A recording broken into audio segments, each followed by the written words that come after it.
to Sunny Live Show, and thank you so much, guys, for tuning in. I'm here to update you of what's going to happen on Uzalo from the 3rd to 7th of March 2025 on Monday. Nkazimulo want to be the only grandson. Mbata is worried about the lack of leadership in KwaMashu, and the Trailblazers record a heartwarming message for Sipho on Tuesday.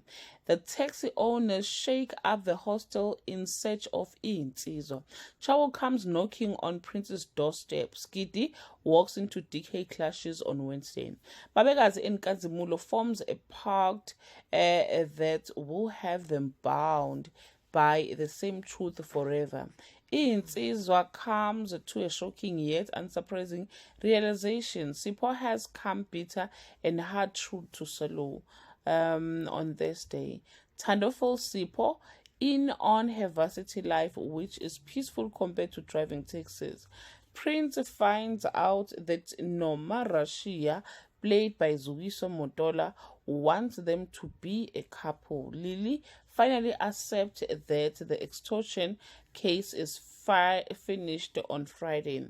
Nomaswazi is a dog with a bone as she continues to greet Babekazi about Enzo's disappearance. Epiphany is ready to go home and face his failures, and Prince is faced with another moral dilemma.